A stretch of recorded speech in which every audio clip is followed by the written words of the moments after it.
Lectura del Santo Evangelio según San Marcos, capítulo 3, versículos 13 al 19. En aquel tiempo, Jesús, mientras subía a la montaña, fue llamando a los que él quiso y se fueron con él.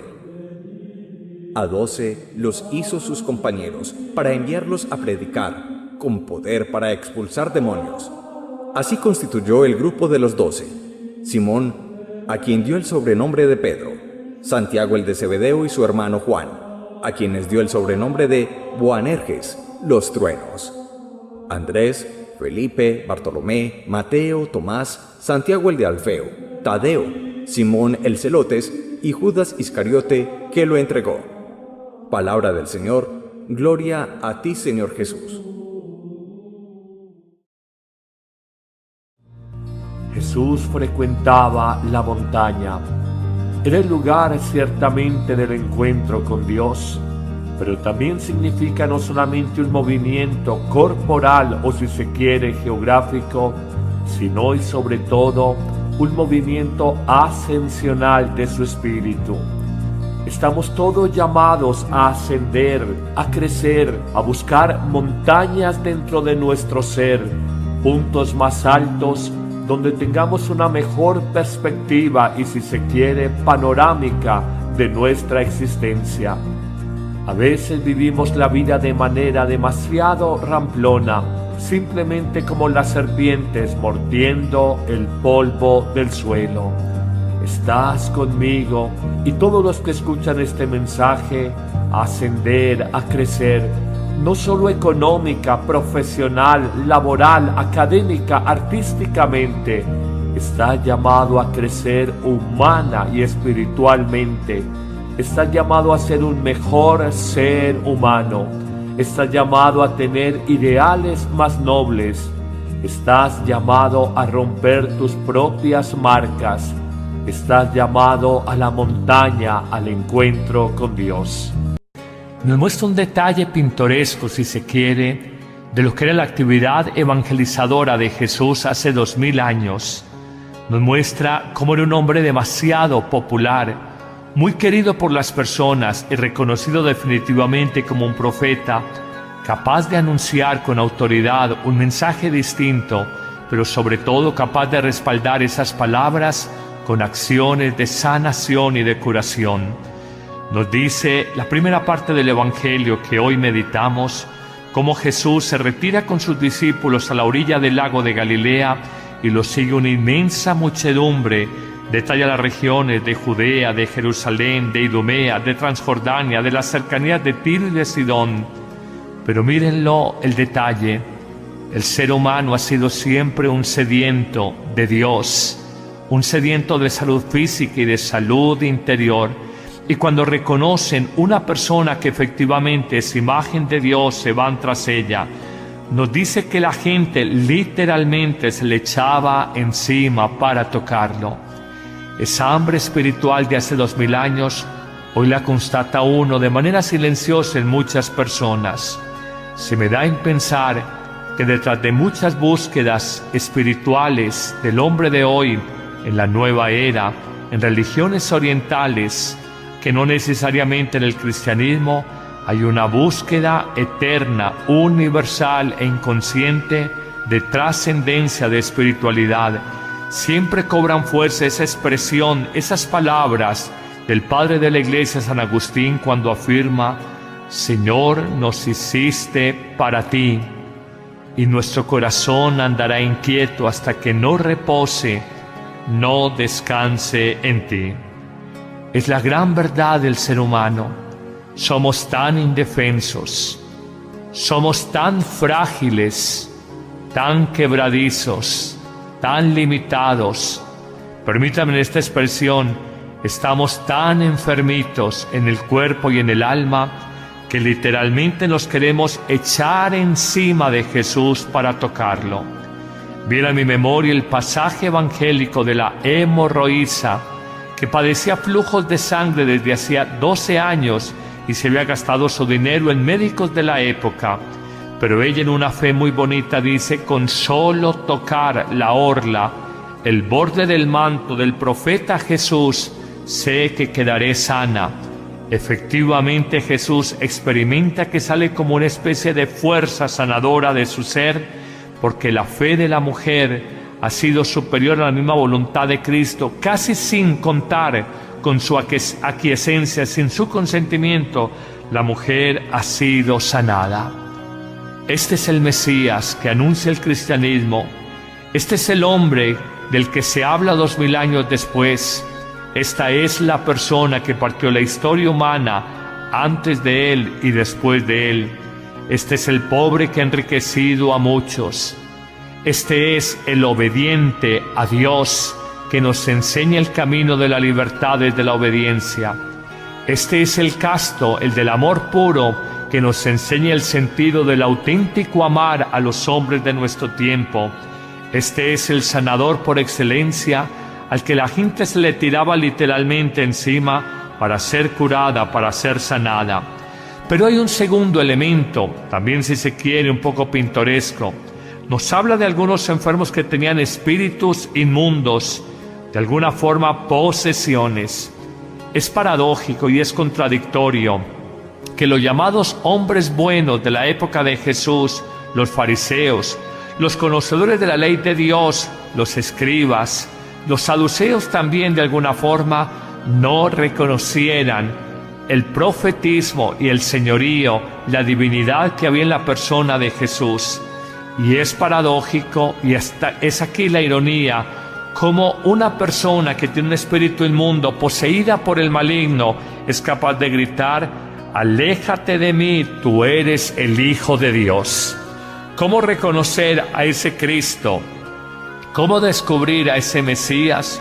¿Cómo valorar al que es el Hijo de Dios por parte de un poseso?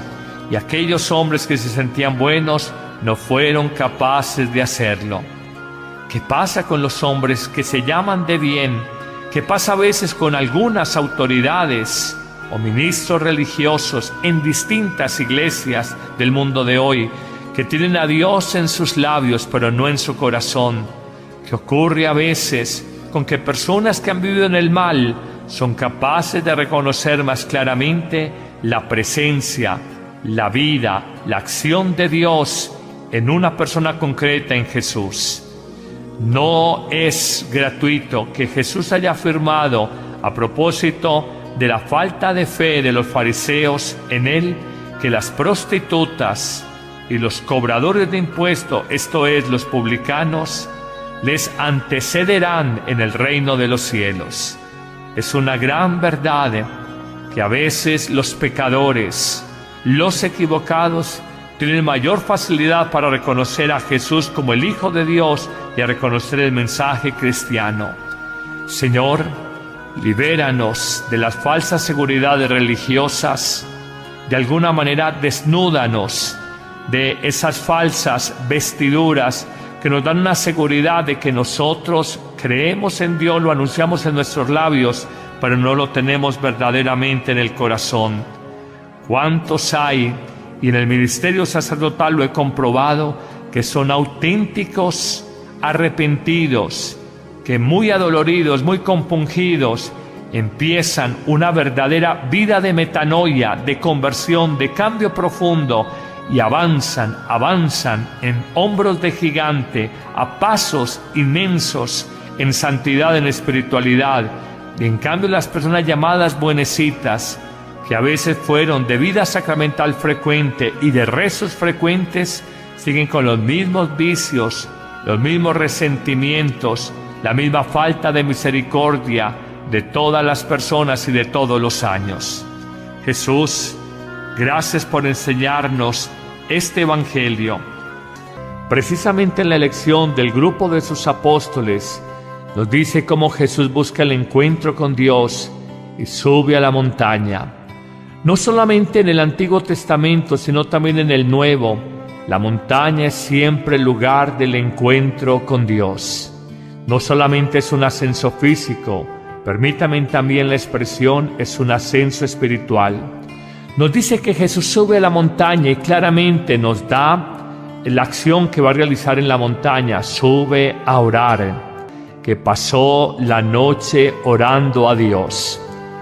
Descubrimos, no solamente en este texto evangélico, sino en diferentes pasajes del Nuevo Testamento, que los grandes momentos de la vida de Jesús estuvieron precedidos por largas horas de oración. Encontramos, por ejemplo, que para iniciar su vida pública, Jesús en el desierto de Judea pasó 40 días y 40 noches en oración. Encontramos que en el monte de la transfiguración, en el monte Tabor, Jesús, antes de transfigurarse frente a Pedro, Santiago y Juan, estaba en oración. Encontramos que Jesús, antes de vivir el momento intensísimo y definitivo del Gólgota y de ser aprendido en Getsemaní, estaba en oración profunda, con una intensidad tal que sudaba sudor como tal y sangre, agua y sangre. Encontramos igualmente en este pasaje que antes de elegir el grupo de los 12 apóstoles, con los cuales de alguna manera iba a acompañar su vida pública y a constituir, a fundar la iglesia, pasó la noche en oración. Nos dice que llama a cada uno de ellos. Primero son sus discípulos, aprendices. Luego nos dice que los escoge y los nombra apóstoles. En la Biblia, darle un nombre a una persona es asignarle una misión. Cada uno de ellos venía a realizar una misión, la misión de entregar la vida con amor y por amor, como entregó la vida con grande amor y por amor a nosotros el Maestro Jesús.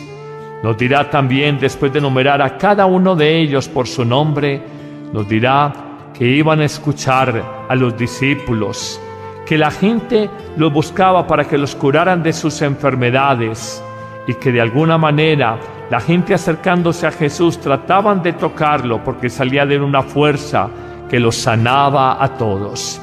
Esa es la tarea del discípulo, no solamente de Jesús, escucharnos. El ser humano hoy necesita escuchar un mensaje con sentido y a veces, frente a tanto ruido del mundo, frente a tanta banalidad, necesitamos escuchar mensajes que le den mayor sentido, mayor hondura a nuestra existencia. Venían a escuchar a Jesús, pero quieren escuchar a los discípulos modernos, nosotros los predicadores, y querer escuchar a Jesús a través de nosotros predicadores o de los discípulos en tiempos de Jesús. Pero también nos dice que iban donde Jesús para que los curara de sus enfermedades. Hoy también nosotros, es porque nos falta fe, pero hoy también nosotros, predicadores, nuevos apóstoles, nuevos profetas en el siglo XXI, por el bautismo, por la fuerza del Espíritu Santo, podemos orar por otras personas pidiendo su curación, su sanación orgánica y sobre todo su sanación psicológica y espiritual. Qué hermosa la Iglesia cuando rinde homenaje a esas columnas sobre las que se constituyó la Iglesia. El catolicismo no apareció ayer, ni apareció en los últimos 100 años, como las más de 30.000 iglesias protestantes o cristianas no católicas que hay en América Latina. Todas son un fenómeno moderno de los últimos 100 años. La Iglesia Católica apareció hace 2000 años, no hace 100, y apareció fundada sobre las columnas de los apóstoles. Por eso decimos que la Iglesia es una, no son muchas, que es santa a pesar de que haya pecado, porque nos guía el Espíritu Santo en las debilidades humanas, que es apostólica, porque está fundada sobre la fe de los apóstoles, y es católica porque está llamada a la catolicidad, a la universalidad, sin de alguna manera entrar en sectarismos frente a nadie. Señor, ayúdanos en nuestro mundo hoy a ser personas orantes, que nos sintamos llamados, escogidos por Jesús, y que ejemplo de Jesús podamos predicar su mensaje y por la oración sanar de tantas enfermedades al hombre de hoy. Amén.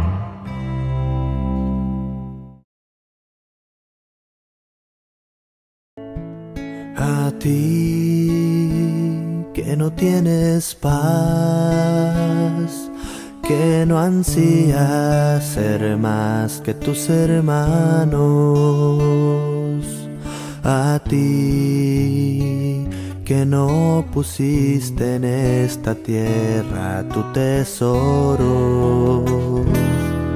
A ti que devuelves bien por mal, que construyes aún en el desastre. A ti que buscas la paz y no la guerra. A ti que en esta vida lloras por tantas cosas que quisieras cambiar. A ti te repite, hombre, las palabras el Señor.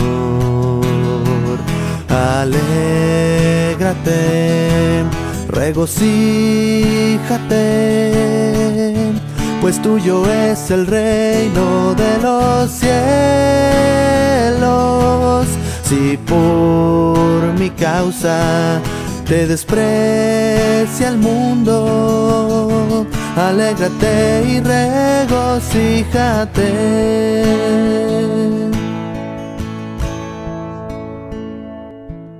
A ti que no tienes paz, que no ansías ser más que tus hermanos. A ti que no pusiste en esta tierra tu tesoro.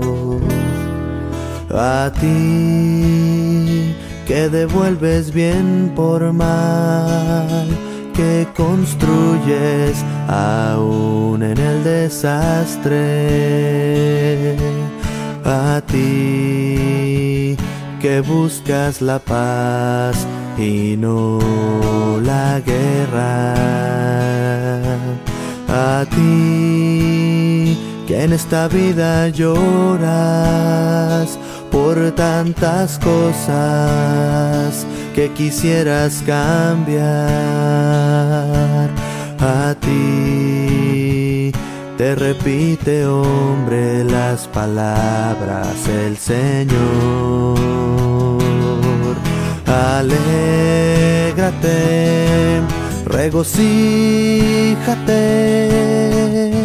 pues tuyo es el reino de los cielos. Si por mi causa te desprecia el mundo, alégrate y regocíjate.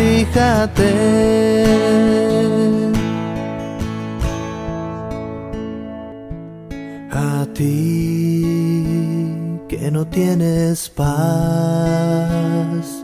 que no ansías ser más que tus hermanos. A ti que no pusiste en esta tierra tu tesoro. A ti que devuelves bien por mal, que construyes aún en el desastre. A ti que buscas la paz y no la guerra. A ti que en esta vida lloras por tantas cosas que quisieras cambiar. A ti te repite, hombre, las palabras el Señor. Alégrate, regocíjate, pues tuyo es el reino de los cielos. Si por mi causa te desprecia el mundo, alégrate y regocíjate.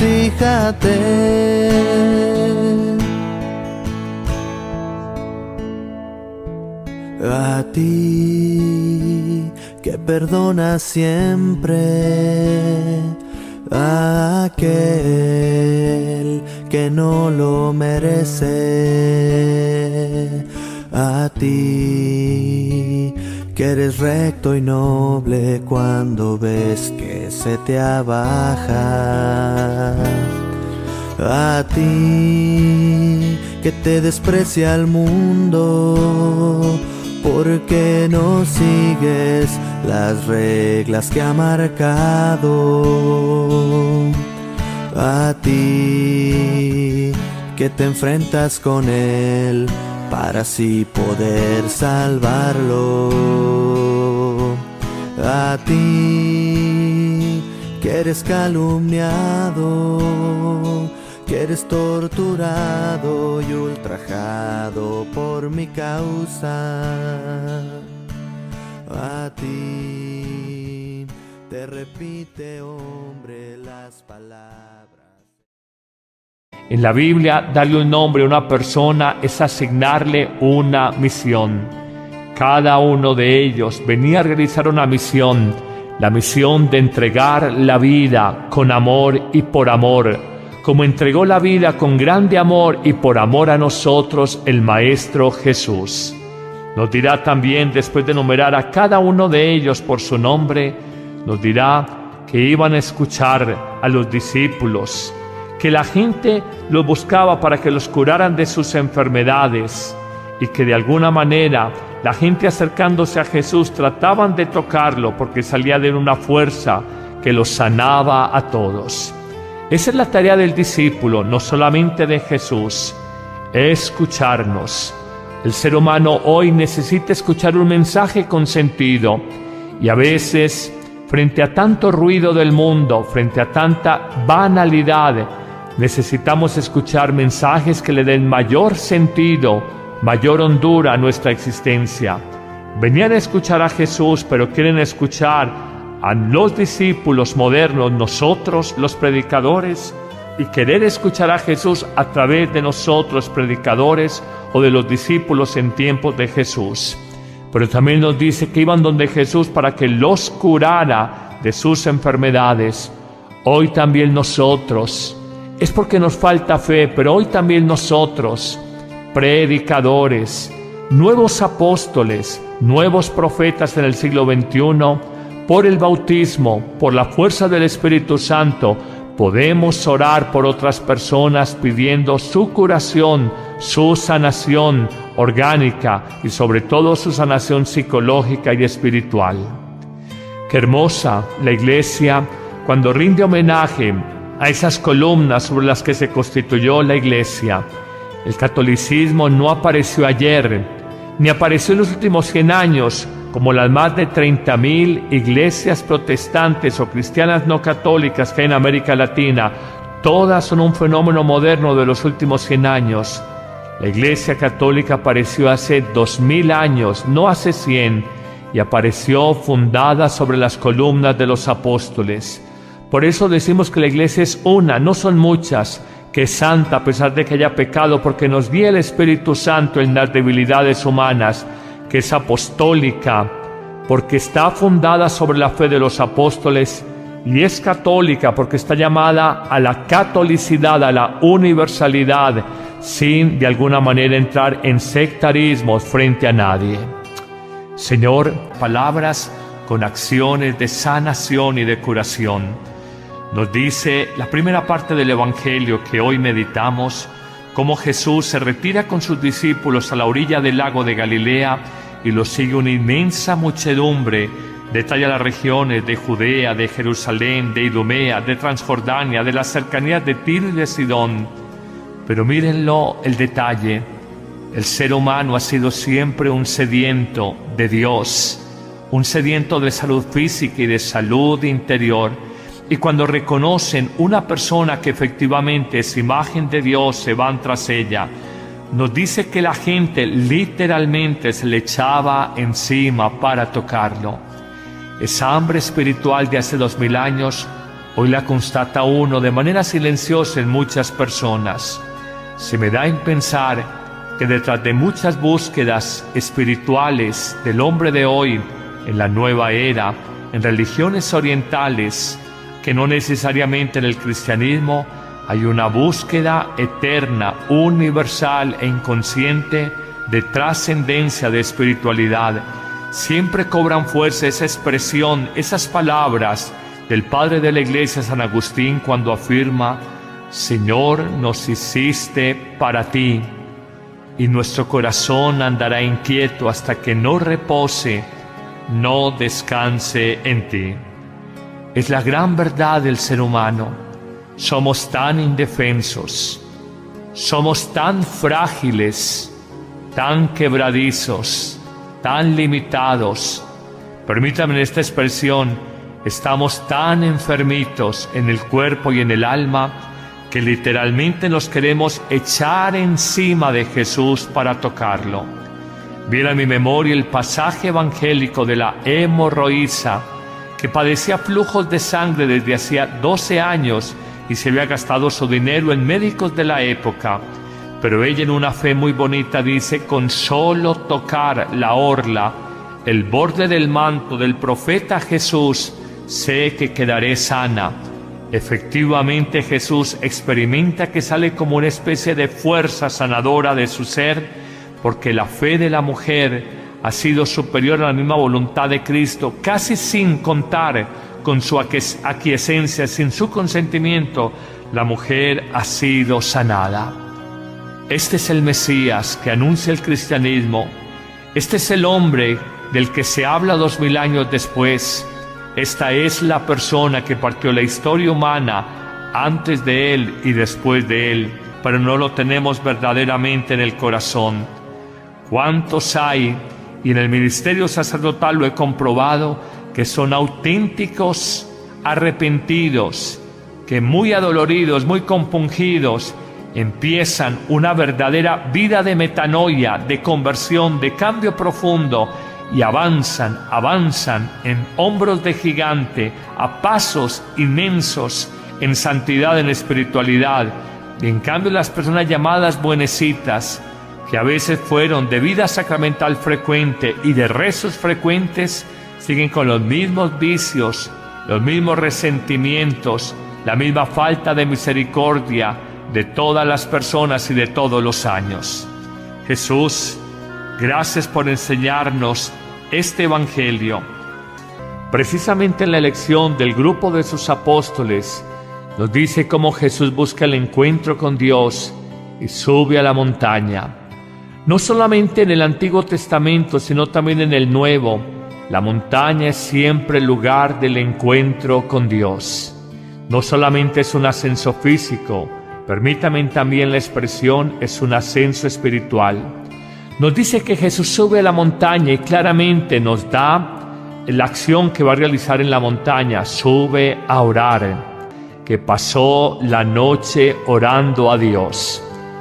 Descubrimos, no solamente en este texto evangélico, sino en diferentes pasajes del Nuevo Testamento, que los grandes momentos de la vida de Jesús estuvieron precedidos por largas horas de oración. Encontramos, por ejemplo, que para iniciar su vida pública, Jesús en el desierto de Judea pasó 40 días y 40 noches en oración. Encontramos que en el monte de la transfiguración, en el monte Tabor, Jesús, antes de transfigurarse frente a Pedro, Santiago y Juan, estaba en oración. Encontramos que Jesús, antes de vivir el momento intensísimo y definitivo del Gólgota y de ser aprendido en Getsemaní, estaba en oración profunda, con una intensidad tal que sudaba sudor como tal y sangre, agua y sangre. Encontramos igualmente en este pasaje que antes de elegir el grupo de los 12 apóstoles, con los cuales de alguna manera iba a acompañar su vida pública y a constituir, a fundar la iglesia, pasó la noche en oración. Nos dice que llama a cada uno de ellos. Primero son dos sus discípulos, aprendices.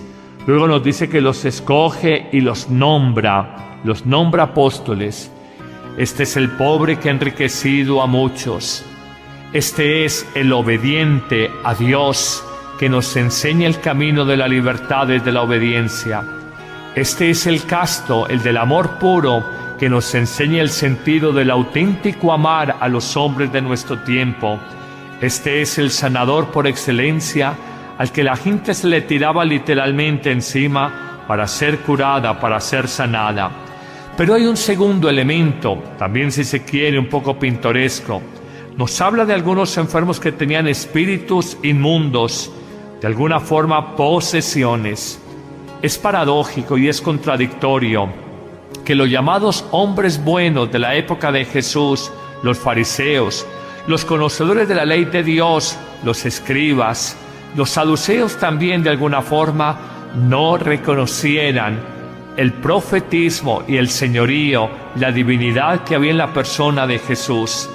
Y es paradójico, y es aquí la ironía, como una persona que tiene un espíritu inmundo, poseída por el maligno, es capaz de gritar: aléjate de mí, tú eres el Hijo de Dios.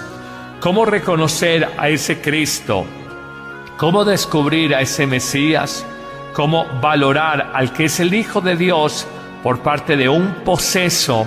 Y aquellos hombres que se sentían buenos no fueron capaces de hacerlo. ¿Qué pasa con los hombres que se llaman de bien? ¿Qué pasa a veces con algunas autoridades o ministros religiosos en distintas iglesias del mundo de hoy, que tienen a Dios en sus labios pero no en su corazón?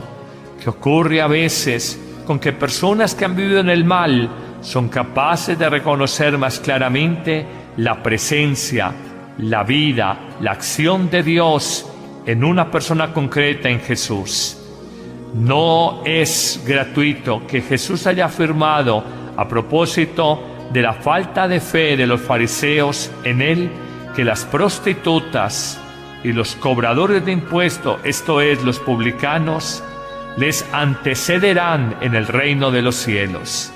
Es una gran verdad que a veces los pecadores, los equivocados, tienen mayor facilidad para reconocer a Jesús como el Hijo de Dios y a reconocer el mensaje cristiano.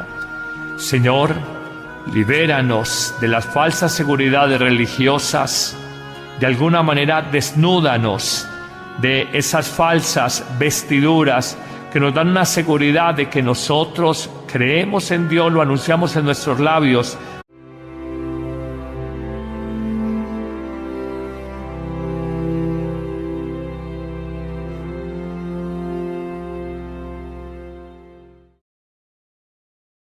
Lectura del Santo Evangelio según San Marcos, capítulo 3, versículos 13 al 19. En aquel tiempo, Jesús, mientras subía a la montaña, fue llamando a los que él quiso y se fueron con él. A 12 los hizo sus compañeros para enviarlos a predicar, con poder para expulsar demonios. Así constituyó el grupo de los 12: Simón, a quien dio el sobrenombre de Pedro; Santiago el de Zebedeo y su hermano Juan, a quienes dio el sobrenombre de Boanerges, los truenos; Andrés, Felipe, Bartolomé, Mateo, Tomás, Santiago el de Alfeo, Tadeo, Simón el Celotes y Judas Iscariote, que lo entregó. Palabra del Señor. Gloria a ti, Señor Jesús. Jesús frecuentaba la montaña.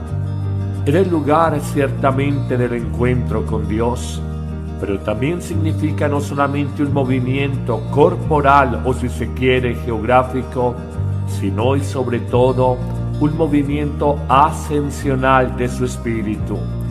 Estamos todos llamados a ascender, a crecer, a buscar montañas dentro de nuestro ser, puntos más altos donde tengamos una mejor perspectiva y, si se quiere, panorámica de nuestra existencia.